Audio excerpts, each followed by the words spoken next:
जालन्यामधील भोकरदनच्या हसनाबादमध्ये can घेऊन नागरिक पंपावर गर्दी करू लागलीत।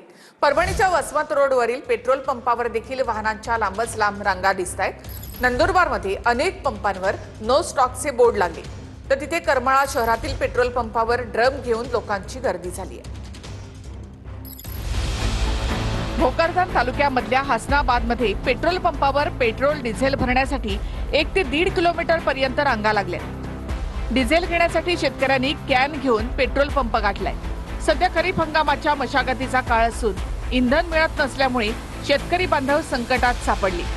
परभणीच्या वसमत रोडवरील जिओ पेट्रोल पंपाच्या बाहेर वाहनांच्या लांबच लांब रांगा लागल्यात। अमोल पेट्रोल पंपावर नागरिक पेट्रोल डिझेल भरण्यासाठी कॅन घेऊन दाखल झाले। हिंगोलीमध्ये सलग 5व्या दिवशी डिझेल घेण्यासाठी पेट्रोल पंपाच्या बाहेर रांगा लागल्यात। पेट्रोल पंपावर डिझेल उपलब्ध नसल्याचे फलक लागले।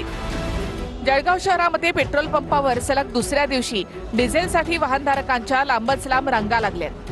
डिझेल भरण्यासाठी मोठमोठ्या कॅन घेऊन शेतकरी सकाळी 6 वाजल्यापासून रांगेमध्ये उभे असल्याचं पाहायला मिळतं।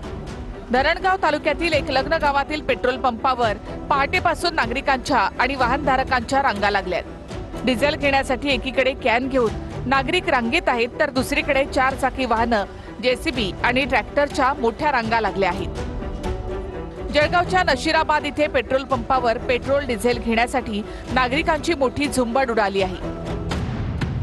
नंदुरबारमध्ये पेट्रोल टंचाई कायम आहे। अनेक पंपांवर पेट्रोल डिझेल नसल्याचे बोर्ड लावण्यात आले। छत्रपती संभाजीनगरमध्ये पेट्रोल डिझेल दरवाढीच्या निषेधार्थ ठाकरेंचे शिवसेनेचे नगरसेवक बैलगाडीमधून पालिकेत दाखल झाले।